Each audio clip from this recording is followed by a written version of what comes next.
Om Swastiastu, pemirsa Bali TV Swastiastu. dimanapun Anda berada, kembali saya Nyoman Winata, redaktur pelaksana harian Bali Pos, menjumpai Anda dalam Bali Pos Talk ya. Dan kali ini kita akan mengangkat topik tentang kerja-kerja dari kantor hukum, dan salah satunya Gendola Office yang kemarin kami mendapatkan kabar mendapatkan penghargaan dari Hukum Online Award. Terkait apa? Terkait dengan pro bono work. Jadi semacam kerja-kerja dari kantor hukum yang tidak berbayar. Kalau pro bono itu tidak berbayar. Saya akan wawancari Pak Wayan Gendo Suwardana, SHMA, Managing Partner dari Gendola Office. Kita sapa dulu narasumber. Om Swastiastu. Swastiastu. Gimana Pak Wayan Gendo? Ya. Sehat ya? Sekarang lebih serius di dunia pengacara daripada dunia jalanan.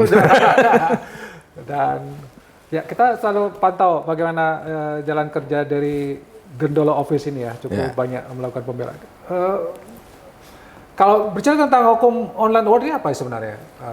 Jadi hukum online pro bono award ini kan satu ajang apresiasi untuk kantor-kantor hukum di Indonesia yang melakukan kerja-kerja layanan bantuan hukum tak berbayar begitu ya. Pro bono, ya tidak berbayar gitu. Jadi hukum online, situs terbesar hukum di Indonesia ini melakukan itu. Dan kemudian ada beberapa kategori. Pertama, kerja-kerja kantor hukum yang melakukan pro bono dengan jam terbanyak itu ya. Kemudian ada yang dengan kerja-kerja yang kategori kedua, kerja-kerja luar biasa. Kategori ketiga, kerja-kerja di luar pengadilan yang punya dampak, dan kerja-kerja pro bono di dalam pengadilan yang juga punya dampak. Nah, yang terakhir yang baru itu apa ya, penghargaan untuk LKBH, semacam lembaga bantuan hukum yang kerja sama kampus itu. Tapi yang untuk kantor hukum itu ada 4 kategori di dalam pro bono award ini. Dan Gendola Office di tahun ini masuk 4-4-nya. Kategori 4-4-nya. Tapi yang kita dapat penghargaan, yang kita menangi gitu lah, tanda petik itu adalah yang kantor hukum dengan kerja-kerja pro bono dengan dedikasi yang luar biasa. Gitu. Jadi dedikasi luar biasa itu berarti memiliki apa? Semacam kerja yang serius atau seperti apa kalau yang dedikasi? Iya, dedikasi yang kategori dedikasi yang luar biasa itu adalah kerja-kerja pro bono yang dilakukan dengan keseriusan yang luar biasa begitu. Artinya kan kerja-kerja pro bono ini kan macam-macam ya. Konsultasi gratis itu juga masuk kategori. Kemudian pendampingan di luar pengadilan, misalkan mediasi, ya, kemudian tindakan somasi. Nah, sampai kemudian pendampingan dalam satu kasus gitu, dari awal sampai terakhir gitu ya. Sampai dari tingkat kalau pengadilan gitu, tingkat pertama sampai kasasi, bahkan sampai PK. Itu tetap dilayani pro bono, dan satu kasus artinya kita serius melakukan itu gitu. Nah, itu juga masuk kategori, dan di situ yang kita menangi awardnya di tahun ini. Oke, kalau kita bicara tentang, mungkin masyarakat juga sebenarnya cukup familiar dengan istilah pro bono. Dan selama ini kita menganggap bahwa pengacara itu bayarannya selalu mahal dan segala macam. Nah, sebenarnya apa pro bono ini merupakan sebuah kewajiban atau apa ya bagi seorang pengacara atau advokat? Ya, kalau berdasarkan undang-undang advokat, ya sebenarnya advokat ini karena dia profesi yang mulia begitu, maka tujuan profesi ini bukan semata-mata honorarium. Itu sebetulnya kan, karena sejarahnya pun begitu. Sehingga kemudian di undang-undang advokat mewajibkan advokat memberikan bantuan hukum pro bono kepada masyarakat yang tidak mampu gitu. Ini juga selaras dengan tanggung jawab negara dengan undang-undang bantuan hukum gitu oleh negara. Jadi sebenarnya masyarakat untuk mendapatkan akses keadilan, untuk memperoleh akses keadilan yang sama, itu ada 2 tuh payung hukum yang menaunginya. Pertama, undang-undang bantuan hukum di mana pro bono difasilitasi oleh negara. Jadi negara yang membayarkan gitu. Atau kemudian juga oleh undang-undang advokat wajib memberikan bantuan hukum. Wajib ya? Wajib itu, wajib. Dan bahkan kemudian dalam peraturan organisasi advokat itu ada minimal jamnya itu. Sekian jam, saya lupa jumlahnya ya, tapi sekian jam harus setahun. Ada kewajiban di undang-undang loh ya, di undang-undang, sehingga nanti itu berelasi terhadap KUHP gitu. Jadi hukum acara pidana juga kan mewajibkan negara menyediakan advokat bagi tersangka terdakwa yang tidak mampu kan. Nah, ini kemudian ketika ditunjuk terdakwa advokat harusnya memberikan bantuan hukum pro bono. Ya. Gitu. Kalau kita mendengar selama ini kan orang takut ya mau meng-hire atau mau minta bantuan jasa dari seorang advokat karena kan wajar. Orang bayarannya mahal. Wajar. Memang. Kalau Gondola Office memang kan begini, mahal tidaknya kan relatif ya. Karena sebetulnya begini, makanya tidak ada sebetulnya gaji atau bayaran pengacara, tapi sebetulnya honor gitu. Honornya ya tidak ada tarifnya sebenarnya. Tapi kemudian berpulang kepada tanda petik jasa layanan hukum gitu. Karena kita di advokat ini kan ketika menjadi kuasa hukum misalnya perdata gitu, kita kan mengambil alih persoalan-persoalan klien menjadi tanggung jawab kerja kita gitu. Misalkan klien bisa bekerja dan kita harus ngantri di pengadilan gitu. Sehingga semacam ada honorarium itu. Tapi memang kan tidak ada ukurannya. Nah, sekarang ini kan dunia advokat ini kayak penuh dengan citra hedon gitu ya, citra hedon, dan itu juga nggak ada soal sebetulnya. Tapi membuat persepsi publik menjadi juga negatif gitu. Misalkan termasuk di kerja-kerja advokat kan memang kerja-kerja pro bono ini kan juga tidak banyak dilakukan oleh advokat-advokat, meskipun itu kewajiban, itu salah satu klinik ya.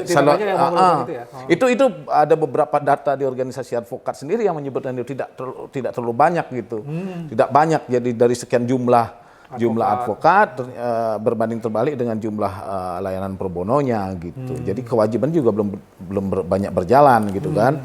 Itu salah satu kritik yang membuat ya kemudian dampaknya kan menjadi sangat negatif ya. Pengacara yang kayak tadi mahal, kemudian membela yang bayar gitu kan. Padahal belum tentu juga membela yang bayar dalam konteks honorarium, karena ada bantuan hukum pro bono. Menjadi ketakutan publik karena ini tidak familiar. Karena tidak familiar gitu. Dan kalau di Gondola Office sendiri juga program pro bono ini kan menjadi program prioritas dari awal. Oh ya? Iya, itu program prioritas. Jadi sama itu. Kalau kami antara layanan hukum yang diberikan honorarium gitu ya, dengan layanan hukum yang pro bono, itu kualitasnya sama loh. Oh, sama ya? Sama. Karena dari awal tuh kita mengeluarkan uang kas itu. Oh ya? Iya, itu uang kas tuh. Jadi kita punya slot semacam subsidi silang gitu ya, yang kita slot untuk membantu pertama masyarakat miskin. Artinya kalau misalnya kawan-kawan di Gondola Office ini ada pengacara yang melakukan pro bono, sebenarnya pengacara ini bukannya sama sekali tidak dibayar ya? Dia tetap dibayar, tapi yang mensubsidi. Iya, artinya kan ya tetap mereka diberikan minimal gini lah, minimal kalaupun mereka di Gondola Office ini akan agak unik ya, karena sebagian besar backgroundnya kan jalanan gitu, termasuk dulu alumni di lembaga bantuan hukum publik gitu ya, semacam PBHI gitu, ada yang mantan walhi gitu. Jadi mereka rata-rata atau yang di organisasi gerakan mahasiswa, Frontier gitu. Jadi mereka terdidik dari dulu untuk di kerja-kerja sosial. Jadi nggak ada persoalan dengan itu sebetulnya. Nah, cuman kan kenapa tadi saya bilang bahwa ini dibiayai dari kas misalkan, kan ada uang dana operasional ya.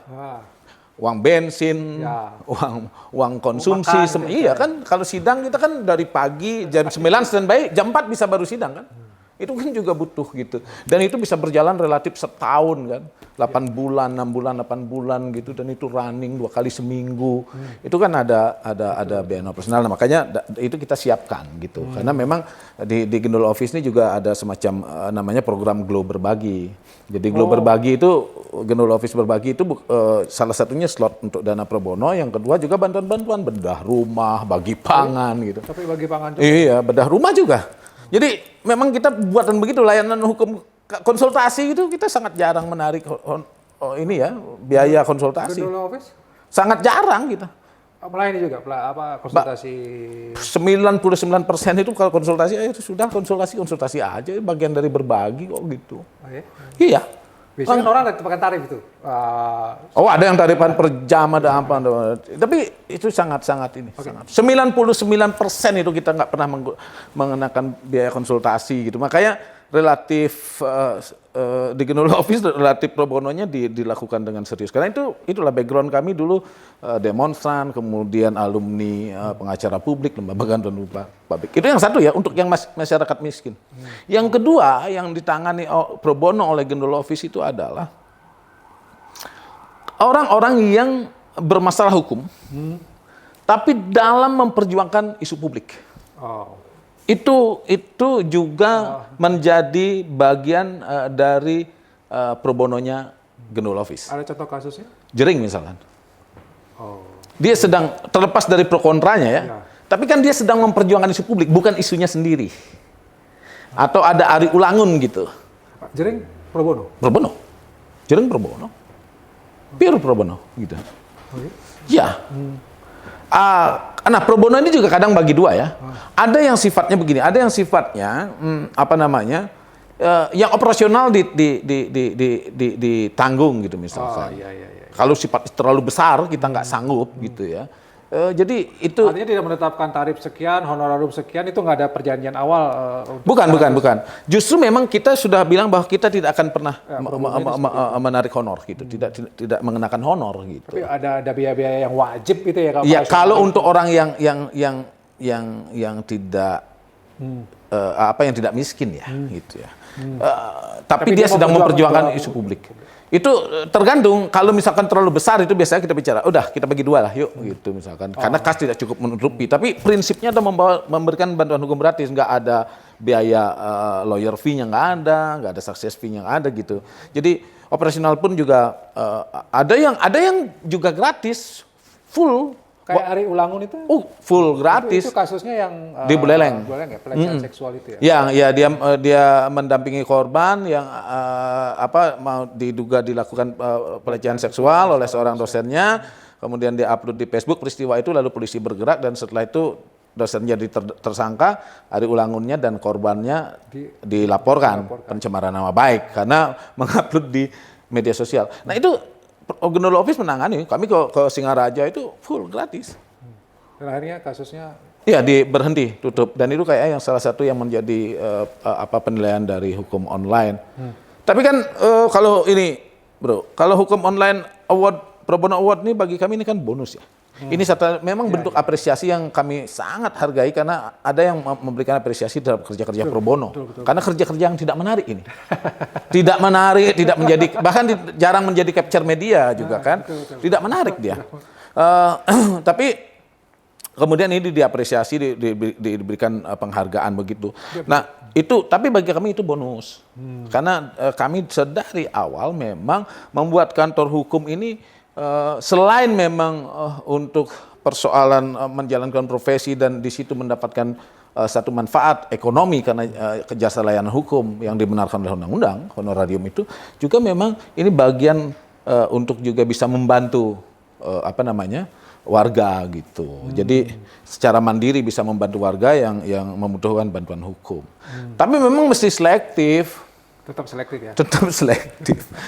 Karena kalau bicara selektif lah, apa yang jadi ukuran selektifnya? Ya itu tadi, misalkan kebenaran bahwa mereka benar-benar orang yang miskin gitu. Kan biasanya orang bermasalah semua ngaku miskin, bro. Itu problem juga. Iya problem juga. Kadang-kadang fairness itu kan perlu dibangun ya. Bukan soal semata-mata untuk lawyernya dapat uang dari honor itu, tapi juga kan karena kantor kami kan menjalankan semacam subsidi silang. Ya. Orang yang mampu membayar, kemudian kami slotting untuk memukul yang tidak mampu. Jadi itu harus selektif. Yang kedua kasusnya ini isu publik apa bukan? Gitu. Jadi kalaupun dia orang yang mampu, tapi kalau dia isu publik dan kantor bisa untuk menalang itu, kita lakukan. Gitu. Ada juga orang isu publik saat dia orang yang kaya, tapi pada saat dia kena masalah itu memang sedang down, tidak punya uang, kita bantu. Walaupun kategori itu, dan kita tidak, tanahmu nanti kasih saya ya, nanti setelah kasus itu. Enggak juga. Pure, dan yang terakhir itu ada yang kasus-kasus yang menarik gitu. Bisa jadi dia bukan orang miskin, kemudian dia juga berduit, tapi kasusnya juga menarik. Kan ada kasus yang orang berhadapan dengan isu publik, kasusnya tidak menarik ya. Tapi karena dia memperjuangkan publik, kita bantu. Ada kasusnya yang menarik gitu. Tapi nggak berkaitan dengan publik. Nggak berkaitan dengan publik gitu. Tapi ini kan bisa... Ada kekhususan misalnya. Ya, ada kekhususan. Bisa berkaitan dengan publik, bisa tidak. Tapi dia semacam landmark gitu. Bisa menjadi satu presiden hukum baru. Ini peristiwa yang baru, yang menarik, yang kemudian ini perlu terobosan hukum. Ada yang pernah ditangani seperti itu? Apa ya?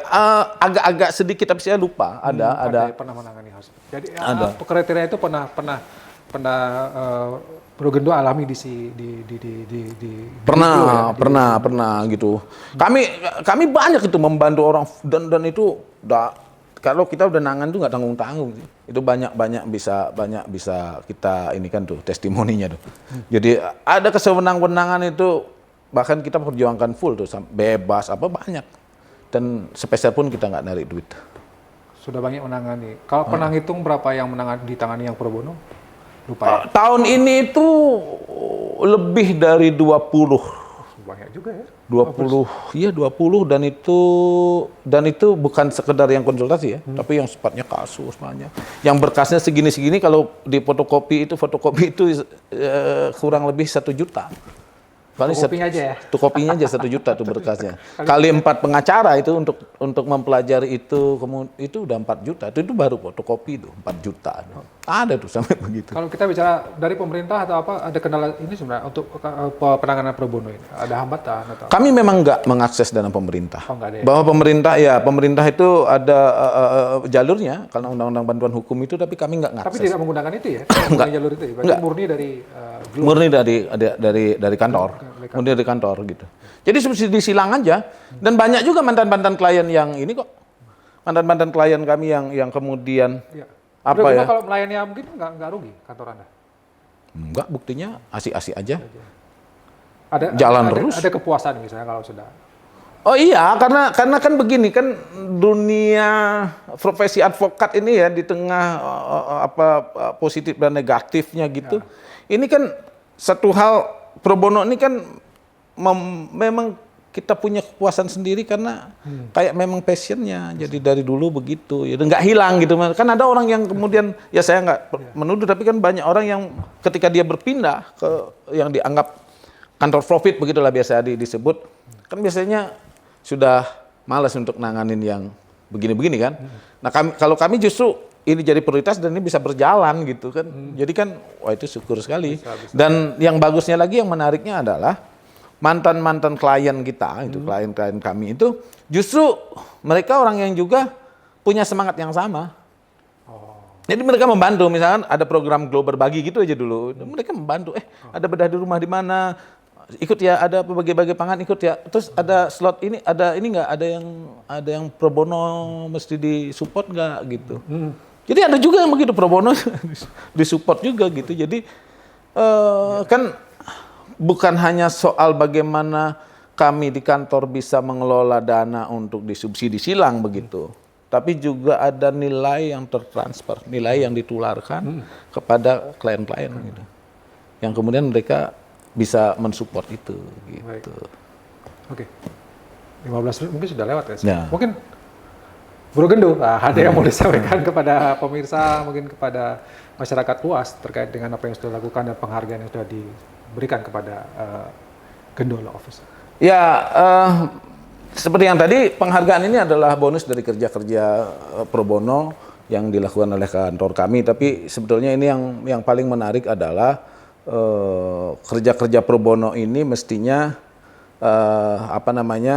semakin bisa dilakukan, semakin populer dan dilakukan oleh semua advokat, sehingga kemudian masyarakat miskin terutama bisa mengakses keadilan dengan sama gitu, dengan murah dan kemudian honorarium yang selama ini menjadi bayang-bayang menakutkan bagi masyarakat miskin itu bisa kemudian terhapus itu, sehingga profesinya otomatis kemudian kembali lagi dipandang sebagai profesi yang mulia, bukan sekedar mencari honor, bukan sekedar menangani kasus gitu. Ya gitu aja. Jadi banyak hal boleh hilang tapi tidak nurani. Selalu menjadi selalu. banyak hal boleh hilang, tapi tidak nurani. Baik, terima kasih Bro Gendo atas waktunya dan tentu kita sepakat bahwa berharap kerja-kerja seperti ini banyak dilakukan karena akses untuk keadilan itu menjadi hal yang sangat penting, bukan menjadi hal yang mahal yang apalagi menakutkan bagi orang-orang yang membutuhkan keadilan. Demikian, terima kasih atas perhatiannya. Tutup Bali Post kali ini dengan Parama Santi, Om Santi. Sampai jumpa.